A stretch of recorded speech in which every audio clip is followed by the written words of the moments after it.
The Mabinogion. Chapter 2. The Lady of the Fountain.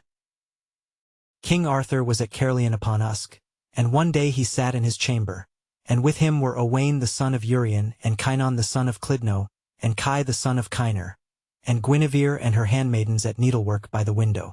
And if it should be said that there was a porter at Arthur's palace, there was none. Glulwyd Gavelvor was there, acting as porter, to welcome guests and strangers, and to receive them with honor, and to inform them of the manners and customs of the court, and to direct those who came to the hall or to the presence chamber, and those who came to take up their lodging. In the center of the chamber King Arthur sat upon a seat of green rushes, over which was spread a covering of flame-colored satin, and a cushion of red satin was under his elbow. Then Arthur spoke. "If I thought you would not disparage me," said he, "I would sleep while I wait for my repast, and you can entertain one another with relating tales, and can obtain a flagon of mead and some meat from Kai." And the king went to sleep. And Kynon the son of Clydno asked Kai for that which Arthur had promised them. "I, too, will have the good tale which he promised to me," said Kai. "Nay," answered Kynon. "Fairer will it be for thee to fulfill Arthur's behest in the first place, and then we will tell thee the best tale that we know." So Kai went to the kitchen and to the mead cellar, and returned bearing a flagon of mead and a golden goblet, and a handful of skewers, upon which were broiled collops of meat. Then they ate the collops and began to drink the mead. "Now," said Kai, "it is time for you to give me my story." "Kynon," said Owain, "do thou pay to Kai the tale that is his due." "Truly," said Kynon, "thou art older and art a better teller of tales, and hast seen more marvelous things than I. Do thou therefore pay Kai his tale." "Begin thyself," quoth Owain, "with the best that thou knowest." "I will do so," answered Kynon. "I was the only son of my mother and father, and I was exceedingly aspiring, and my daring was very great. I thought there was no enterprise in the world too mighty for me, and after I had achieved all the adventures that were in my own country, I equipped myself, and set forth to journey through deserts and distant regions. And at length it chanced that I came to the fairest valley in the world, wherein were trees of equal growth. And a river ran through the valley, and a path was by the side of the river. And I followed the path until midday, and continued my journey along the remainder of the valley until the evening. And at the extremity of a plain I came to a large and lustrous castle, at the foot of which was a torrent. And I approached the castle, and there I beheld two youths with yellow curling hair, each with a frontlet of gold upon his head, and clad in a garment of yellow satin, and they had gold clasps upon their insteps. In the hand of each of them was an ivory bow, strung with the sinews of the stag, and their arrows had shafts of the bone of the whale, and were winged with peacock's feathers. The shafts also had golden heads. And they had daggers with blades of gold, and with hilts of the bone of the whale. And they were shooting their daggers. And a little way from them I saw a man in the prime of life, with his beard newly shorn, clad in a robe and a mantle of yellow satin, and round the top of his mantle was a band of gold lace. On his feet were shoes of variegated leather, fastened by two bosses of gold. When I saw him, I went towards him and saluted him, and such was his courtesy that he no sooner received my greeting than he returned it. And he went with me towards the castle. Now there were no dwellers in the castle except those who were in one hall. And there I saw 24 damsels, embroidering satin at a window. And this I tell thee, Kai, that the least fair of them was fairer than the fairest maid thou hast ever beheld in the island of Britain, and the least lovely of them was more lovely than Guinevere, the wife of Arthur, when she has appeared loveliest at the offering, on the day of the Nativity, or at the feast of Easter. They rose up at my coming, and 6 of them took my horse, and divested me of my armor. And 6 others took my arms, and washed them in a vessel until they were perfectly bright. And the third 6 spread cloths upon the tables and prepared meat. And the fourth 6 took off my soiled garments, and placed others upon me, namely, an undervest and a doublet of fine linen, and a robe and a surcoat, and a mantle of yellow satin with a broad gold band upon the mantle. And they placed cushions both beneath and around me, with coverings of red linen. And I sat down. Now the 6 maidens who had taken my horse unharnessed him, as well as if they had been the best squires in the island of Britain. Then, behold, they brought bowls of silver wherein was water to wash, and towels of linen, some green and some white, and I washed. And in a little while the man sat down to the table. And I sat next to him, and below me sat all the maidens, except those who waited on us. And the table was of silver, and the cloths upon the table were of linen. And no vessel was served upon the table that was not either of gold or of silver, or of buffalo horn. And our meat was brought to us. And verily, Kai, I saw there every sort of meat and every sort of liquor that I have ever seen elsewhere. But the meat and the liquor were better served there than I have ever seen them in any other place. Until the repast was half over, neither the man nor any one of the damsels spoke a single word to me. But when the man perceived that it would be more agreeable to me to converse than to eat any more, he began to inquire of me who I was. I said I was glad to find that there was someone who would discourse with me, and that it was not considered so great a crime at that court for people to hold converse together. Chieftain, said the man, we would have talked to thee sooner, but we feared to disturb thee during thy repast. Now, however, we will discourse. Then I told the man who I was, and what was the cause of my journey, and said that I was seeking whether anyone was superior to me, or whether I could gain the mastery over all.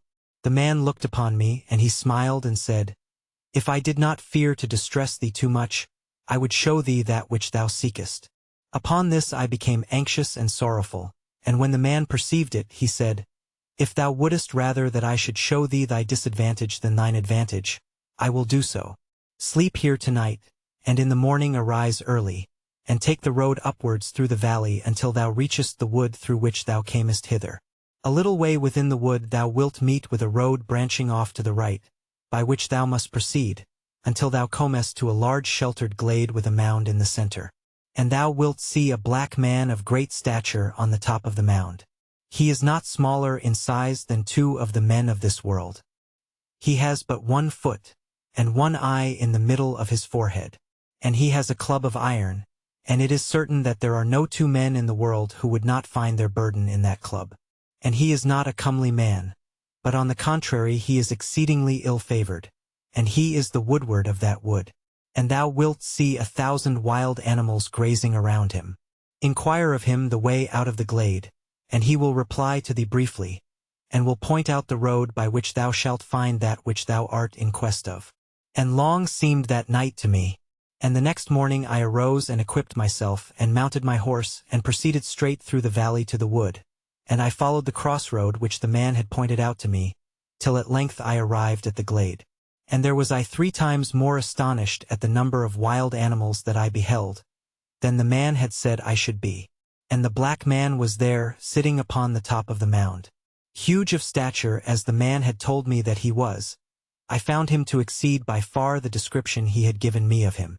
As for the iron club which the man had told me was a burden for 2 men, I am certain, Kai, that it would be a heavy weight for 4 warriors to lift, and this was in the black man's hand. And he only spoke to me in answer to my questions. Then I asked him what power he held over those animals. I will show thee, little man, said he. And he took his club in his hand, and with it he struck a stag a great blow so that he brayed vehemently, and at his braying the animals came together, as numerous as the stars in the sky, so that it was difficult for me to find room in the glade to stand among them. There were serpents and dragons and divers sorts of animals. And he looked at them and bade them go and feed. And they bowed their heads, and did him homage as vassals to their lord. Then the black man said to me, Sayest thou now, little man, what power I hold over these animals? Then I inquired of him the way, and he became very rough in his manner to me. However, he asked me whither I would go, and when I told him who I was and what I sought, he directed me. Take, said he, that path that leads towards the head of the glade, and ascend the wooded steep until thou comest to its summit, and there thou wilt find an open space like to a large valley, and in the midst of it a tall tree, whose branches are greener than the greenest pine trees. Under this tree is a fountain, and by the side of the fountain a marble slab, and on the marble slab a silver bowl, attached by a chain of silver, so that it may not be carried away. Take the bowl and throw a bowlful of water upon the slab, and thou wilt hear a mighty peal of thunder, so that thou wilt think that heaven and earth are trembling with its fury. With the thunder there will come a shower so severe that it will be scarce possible for thee to endure it and live. And the shower will be of hailstones. And after the shower the weather will become fair, but every leaf that was upon the tree will have been carried away by the shower. Then a flight of birds will come and alight upon the tree, and in thine own country thou didst never hear a strain so sweet as that which they will sing. And at the moment thou art most delighted with the song of the birds, thou wilt hear a murmuring and complaining coming towards thee along the valley. And thou wilt see a knight upon a coal-black horse, clothed in black velvet, and with a pennon of black linen upon his lance. And he will ride unto thee to encounter thee with the utmost speed. If thou fleest from him he will overtake thee, and if thou abidest there, as sure as thou art a mounted knight, he will leave thee on foot. And if thou dost not find trouble in that adventure, thou needest not seek it during the rest of thy life. So I journeyed on until I reached the summit of the steep, and there I found everything as the black man had described it to me. And I went up to the tree, and beneath it I saw the fountain, and by its side the marble slab, and the silver bowl fastened by the chain. Then I took the bowl and cast a bowlful of water upon the slab.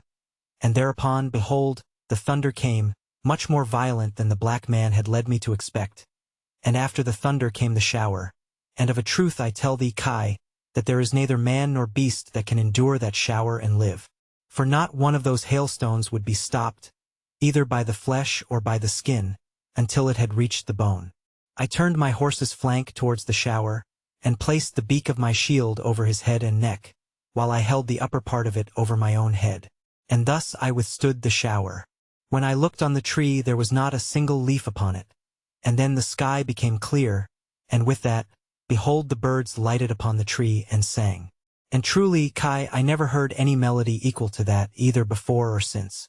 And when I was most charmed with listening to the birds, lo, a murmuring voice was heard through the valley, approaching me and saying, O knight, what has brought thee hither? What evil have I done to thee, that thou shouldst act towards me and my possessions as thou hast this day? Dost thou not know that the shower today has left in my dominions neither man nor beast alive that was exposed to it? And thereupon, behold, a knight on a black horse appeared, clothed in jet-black velvet, and with a tabard of black linen about him. And we charged each other, and, as the onset was furious, it was not long before I was overthrown.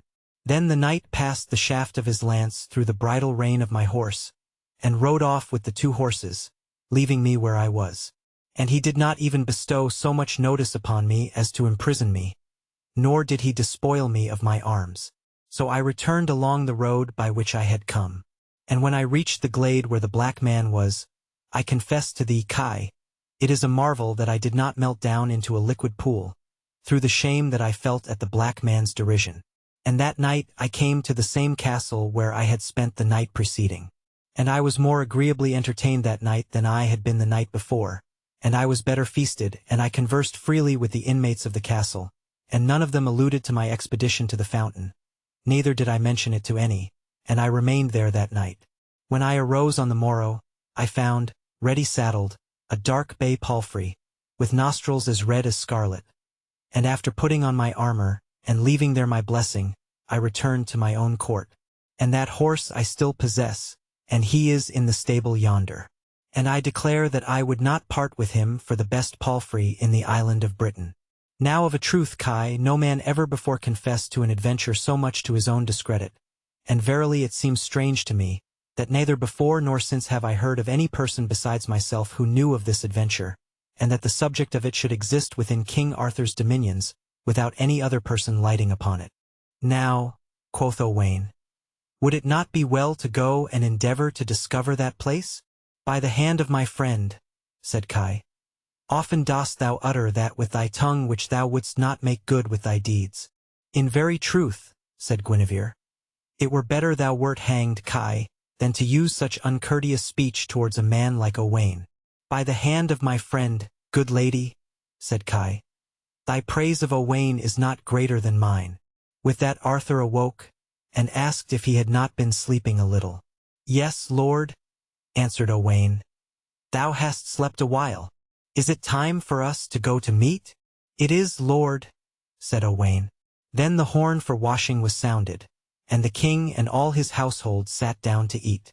And when the meal was ended, Owain withdrew to his lodging, and made ready his horse and his arms. On the morrow, with the dawn of day, he put on his armor, and mounted his charger, and traveled through distant lands and over desert mountains. And at length he arrived at the valley which Kynon had described to him, and he was certain that it was the same that he sought.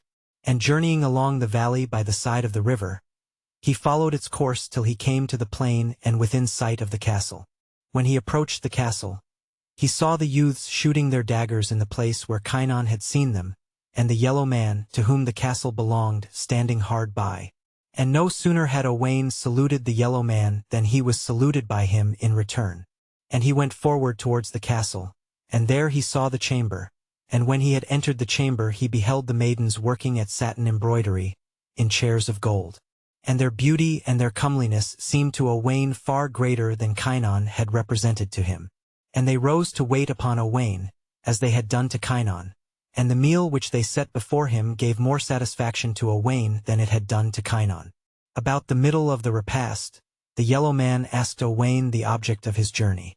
And Owain made it known to him and said, "I am in quest of the knight who guards the fountain." Upon this the yellow man smiled, and said that he was as loath to point out that adventure to Owain as he had been to Kynon. However, he described the whole to Owain, and they retired to rest. The next morning Owain found his horse made ready for him by the damsels, and he set forward and came to the glade where the black man was. And the stature of the black man seemed more wonderful to Owain than it had done to Kynon, and Owain asked of him his road, and he showed it to him. And Owain followed the road as Kynon had done, till he came to the green tree, and he beheld the fountain, and the slab beside the fountain with the bowl upon it.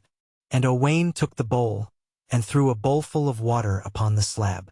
And, lo, the thunder was heard, and after the thunder came the shower, much more violent than Kynon had described, and after the shower the sky became bright. And when Owain looked at the tree, there was not one leaf upon it. And immediately the birds came, and settled upon the tree and sang. And when their song was most pleasing to Owain, he beheld a knight coming towards him through the valley, and he prepared to receive him, and encountered him violently. Having broken both their lances, they drew their swords and fought blade to blade. Then Owain struck the knight a blow through his helmet, headpiece and visor, and through the skin and the flesh and the bone until it wounded the very brain. Then the Black Knight felt that he had received a mortal wound, upon which he turned his horse's head, and fled. And Owain pursued him and followed close upon him, although he was not near enough to strike him with his sword. Thereupon Owain descried a vast and resplendent castle, and they came to the castle gate. And the Black Knight was allowed to enter, and the portcullis was let fall upon Owain, and it struck his horse behind the saddle, and cut him in two, and carried away the rowels of the spurs that were upon Owain's heels.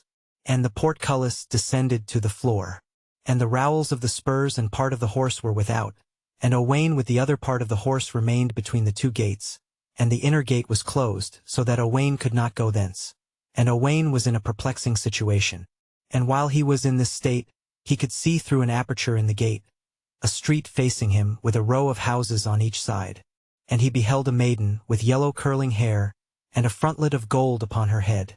And she was clad in a dress of yellow satin, and on her feet were shoes of variegated leather. And she approached the gate, and desired that it should be opened. "Heaven knows, lady," said Owain, "it is no more possible for me to open to thee from hence, than it is for thee to set me free." "Truly," said the damsel, "it is very sad that thou canst not be released, and every woman ought to succor thee, for I never saw one more faithful in the service of ladies than thou. As a friend thou art the most sincere, and as a lover the most devoted. Therefore," quoth she, "whatever is in my power to do for thy release, I will do it. Take this ring and put it on thy finger, with the stone inside thy hand, and close thy hand upon the stone. And as long as thou concealest it, it will conceal thee. When they have consulted together, they will come forth to fetch thee, in order to put thee to death. And they will be much grieved that they cannot find thee. And I will await thee on the horseblock yonder, and thou wilt be able to see me, though I cannot see thee. Therefore come and place thy hand upon my shoulder, that I may know that thou art near me. And by the way that I go hence, do thou accompany me." Then she went away from Owain, And he did all that the maiden had told him. And the people of the castle came to seek Owain, to put him to death. And when they found nothing but the half of his horse, they were sorely grieved. And Owain vanished from among them, and went to the maiden, and placed his hand upon her shoulder. Whereupon she set off, and Owain followed her, until they came to the door of a large and beautiful chamber. And the maiden opened it, and they went in and closed the door. And Owain looked around the chamber, and behold, there was not even a single nail in it that was not painted with gorgeous colors, and there was not a single panel that had not sundry images in gold portrayed upon it. The maiden kindled a fire, and took water in a silver bowl, and put a towel of white linen on her shoulder, and gave Owain water to wash. Then she placed before him a silver table, inlaid with gold, upon which was a cloth of yellow linen, and she brought him food. And of a truth, Owain had never seen any kind of meat that was not there in abundance, but it was better cooked there than he had ever found it in any other place. Nor did he ever see so excellent a display of meat and drink as there. And there was not one vessel from which he was served that was not of gold or of silver. And Owain ate and drank until late in the afternoon, when lo, they heard a mighty clamor in the castle. And Owain asked the maiden what that outcry was. "They are administering extreme unction," said she, "to the nobleman who owns the castle." And Owain went to sleep. The couch which the maiden had prepared for him was meet for Arthur himself. It was of scarlet and fur and satin and sandal and fine linen. In the middle of the night they heard a woeful outcry. "What outcry again is this?" said Owain. "The nobleman who owned the castle is now dead," said the maiden. And a little after daybreak, they heard an exceeding loud clamor and wailing. And Owain asked the maiden what was the cause of it. "They are bearing to the church the body of the nobleman who owned the castle." And Owain rose up and clothed himself, and opened a window of the chamber, and looked towards the castle. And he could see neither the bounds, nor the extent of the hosts that filled the streets. And they were fully armed. And a vast number of women were with them, both on horseback and on foot, and all the ecclesiastics in the city singing. And it seemed to Owain that the sky resounded with the vehemence of their cries, and with the noise of the trumpets, and with the singing of the ecclesiastics. In the midst of the throng he beheld the bier, over which was a veil of white linen, and wax tapers were burning beside and around it, and none that supported the bier was lower in rank than a powerful baron. Never did Owain see an assemblage so gorgeous with satin, and silk, and sandal. And following the train, he beheld a lady with yellow hair falling over her shoulders, and stained with blood, and about her a dress of yellow satin, which was torn. Upon her feet were shoes of variegated leather. And it was a marvel that the ends of her fingers were not bruised, from the violence with which she smote her hands together.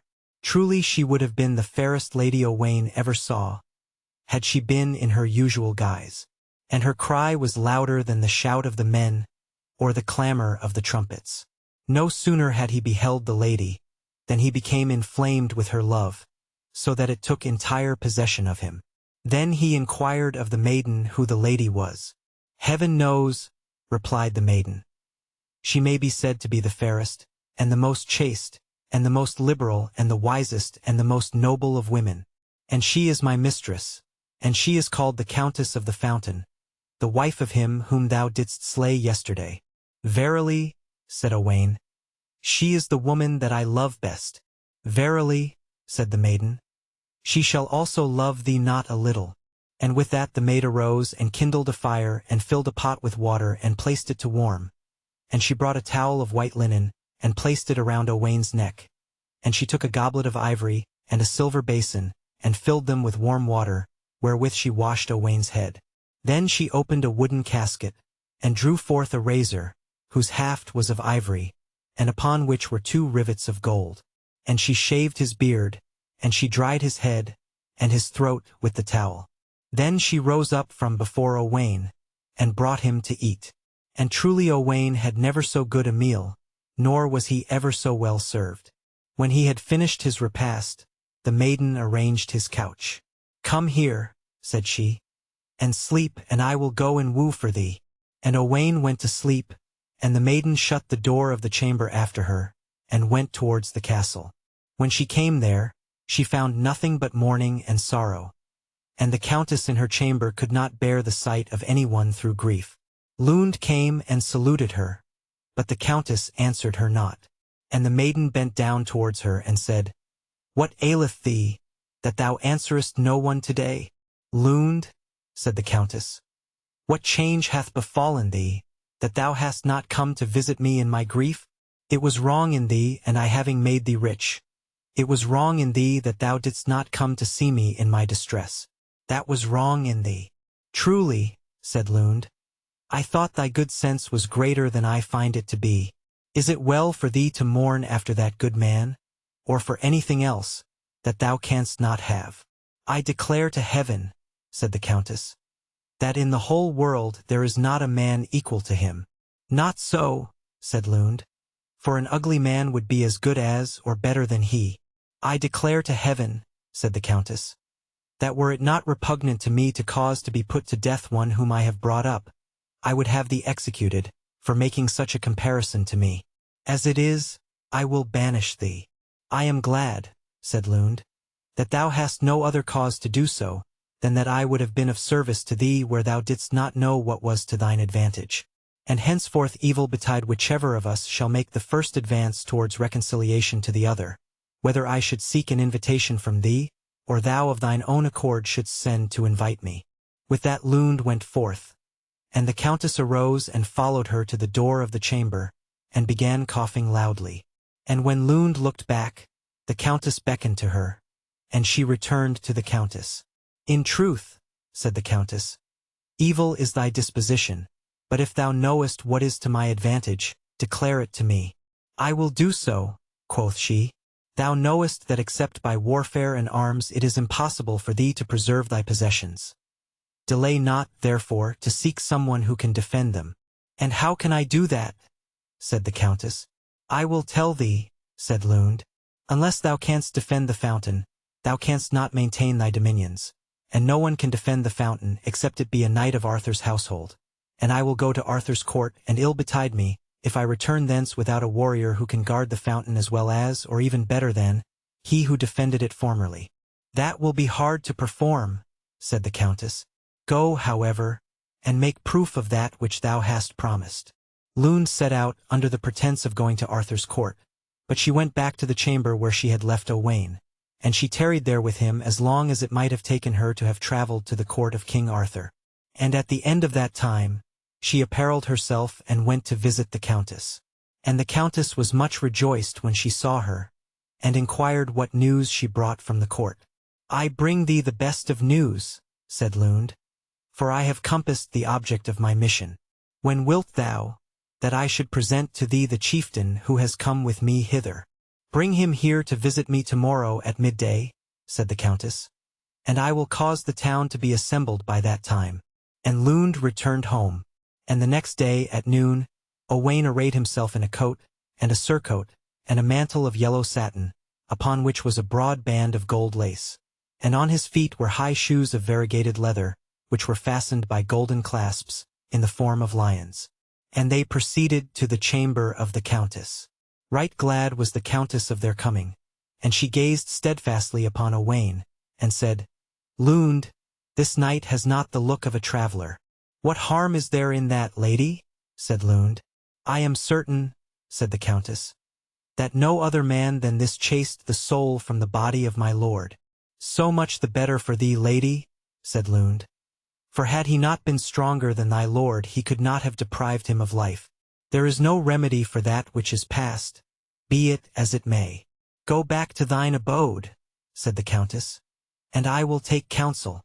The next day the countess caused all her subjects to assemble, and showed them that her earldom was left defenseless, and that it could not be protected but with horse and arms, and military skill.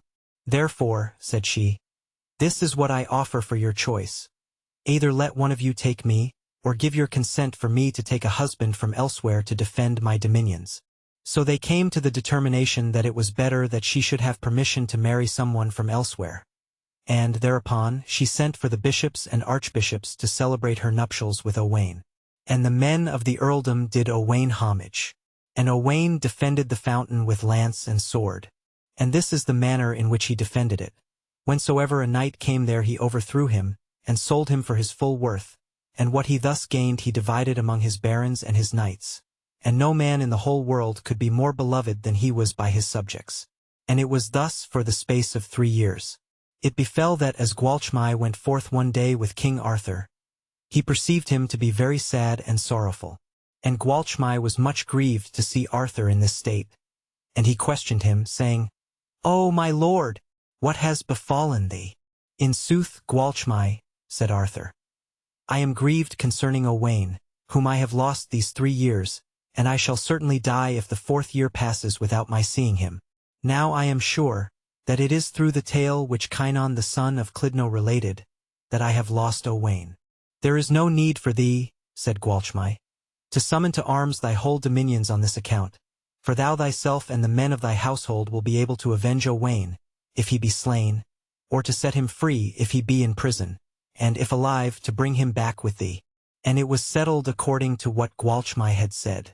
Then Arthur and the men of his household prepared to go and seek Owain, and their number was 3,000, besides their attendants.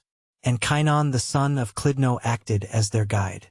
And Arthur came to the castle where Kynon had been before, and when he came there the youths were shooting in the same place, and the yellow man was standing hard by. When the yellow man saw Arthur he greeted him, and invited him to the castle, and Arthur accepted his invitation, and they entered the castle together. And great as was the number of his retinue, their presence was scarcely observed in the castle, so vast was its extent. And the maidens rose up to wait on them, and the service of the maidens appeared to them all to excel any attendants they had ever met with. And even the pages who had charge of the horses were no worse served, that night, than Arthur himself would have been in his own palace. The next morning Arthur set out thence, with Kynon for his guide, and came to the place where the black man was. And the stature of the black man was more surprising to Arthur than it had been represented to him. And they came to the top of the wooded steep, and traversed the valley till they reached the green tree, where they saw the fountain and the bowl and the slab. And upon that, Kai came to Arthur and spoke to him. "My lord," said he, "I know the meaning of all this, and my request is, that thou wilt permit me to throw the water on the slab, and to receive the first adventure that may befall." And Arthur gave him leave. Then Kai threw a bowlful of water upon the slab, and immediately there came the thunder, and after the thunder the shower. And such a thunderstorm they had never known before, and many of the attendants who were in Arthur's train were killed by the shower. After the shower had ceased the sky became clear, and on looking at the tree they beheld it completely leafless. Then the birds descended upon the tree, and the song of the birds was far sweeter than any strain they had ever heard before. Then they beheld a knight on a coal-black horse, clothed in black satin, coming rapidly towards them. And Kai met him and encountered him, and it was not long before Kai was overthrown. And the knight withdrew, and Arthur and his host encamped for the night. And when they arose in the morning, they perceived the signal of combat upon the lance of the knight. And Kai came to Arthur and spoke to him. "My lord," said he, "though I was overthrown yesterday, if it seem good to thee, I would gladly meet the knight again today." "Thou mayst do so," said Arthur. And Kai went towards the knight, and on the spot he overthrew Kai and struck him with the head of his lance in the forehead, so that it broke his helmet and the headpiece, and pierced the skin and the flesh, the breadth of the spearhead, even to the bone. And Kai returned to his companions. After this, all the household of Arthur went forth, one after the other, to combat the knight, until there was not one that was not overthrown by him, except Arthur and Gwalchmai.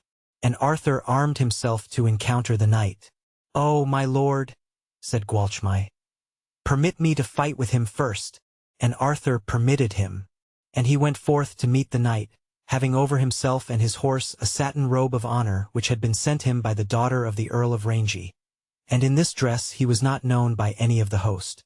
And they charged each other, and fought all that day until the evening, and neither of them was able to unhorse the other. The next day they fought with strong lances, and neither of them could obtain the mastery. And the third day they fought with exceeding strong lances. And they were incensed with rage, and fought furiously, even until noon. And they gave each other such a shock that the girths of their horses were broken, so that they fell over their horses' cruppers to the ground. And they rose up speedily, and drew their swords, and resumed the combat. And the multitude that witnessed their encounter felt assured that they had never before seen two men so valiant or so powerful. And had it been midnight, it would have been light from the fire that flashed from their weapons. And the knight gave Gwalchmai a blow that turned his helmet from off his face, so that the knight knew that it was Gwalchmai. Then Owain said, "My lord Gwalchmai, I did not know thee for my cousin, owing to the robe of honor that enveloped thee. Take my sword and my arms." Said Gwalchmai, "Thou, Owain, art the victor. Take thou my sword." And with that Arthur saw that they were conversing, and advanced towards them.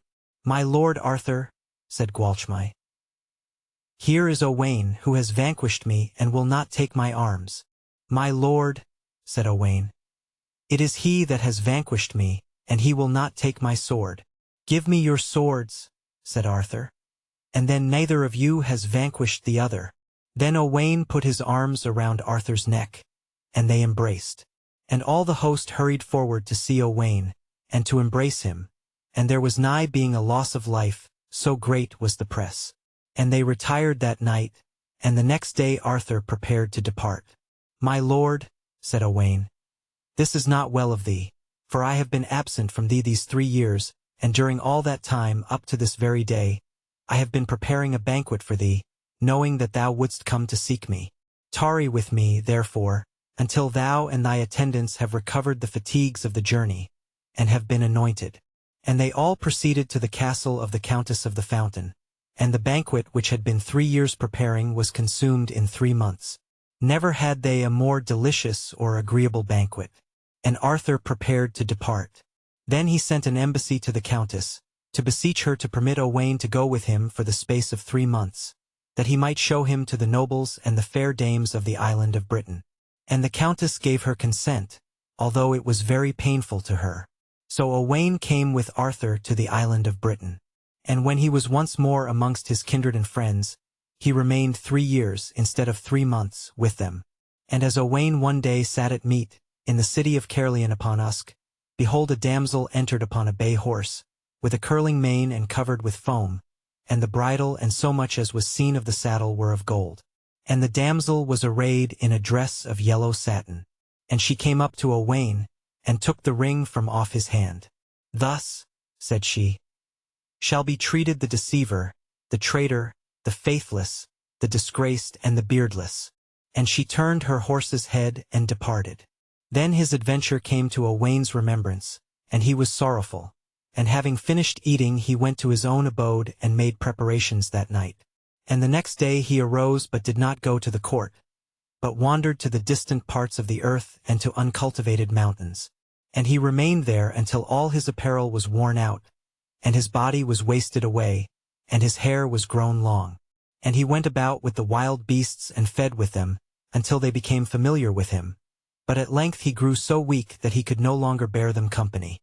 Then he descended from the mountains to the valley, and came to a park that was the fairest in the world, and belonged to a widowed countess.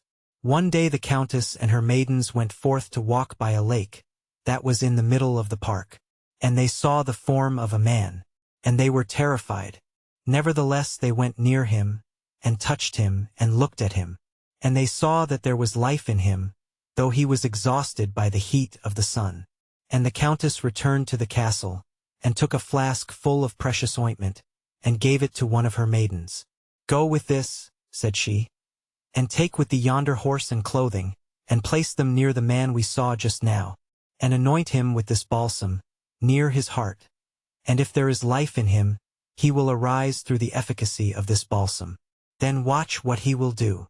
And the maiden departed from her, and poured the whole of the balsam upon Owain, and left the horse and the garments hard by, and went a little way off and hid herself to watch him. In a short time she saw him begin to move his arms, and he rose up, and looked at his person, and became ashamed of the unseemliness of his appearance. Then he perceived the horse and the garments that were near him, and he crept forward till he was able to draw the garments to him from off the saddle. And he clothed himself, and with difficulty mounted the horse. Then the damsel discovered herself to him, and saluted him. And he was rejoiced when he saw her, and inquired of her what land and what territory that was. Truly, said the maiden, a widowed countess owns yonder castle. At the death of her husband, he left her 2 earldoms. But at this day she has but this one dwelling that has not been wrested from her by a young earl, who is her neighbor because she refused to become his wife. That is pity, said Owain. And he and the maiden proceeded to the castle, and he alighted there, and the maiden conducted him to a pleasant chamber, and kindled a fire and left him. And the maiden came to the countess, and gave the flask into her hand. Ha, maiden, said the countess, where is all the balsam? Have I not used it all? Said she. Oh, maiden, said the countess, I cannot easily forgive thee this. It is sad for me to have wasted 7 pounds worth of precious ointment upon a stranger whom I know not. However, maiden, wait thou upon him, until he is quite recovered. And the maiden did so, and furnished him with meat and drink and fire and lodging and medicaments, until he was well again. And in 3 months he was restored to his former guise, and became even more comely than he had ever been before. One day Owain heard a great tumult, and a sound of arms in the castle, and he inquired of the maiden the cause thereof. The earl, said she, whom I mentioned to thee, has come before the castle with a numerous army to subdue the countess. And Owain inquired of her whether the countess had a horse and arms in her possession. She has the best in the world, said the maiden. Wilt thou go and request the loan of a horse and arms for me, said Owain, that I may go and look at this army? I will, said the maiden. And she came to the countess, and told her what Owain had said. And the countess laughed. Truly, said she, I will even give him a horse and arms forever. Such a horse and such arms had he never yet, and I am glad that they should be taken by him today, lest my enemies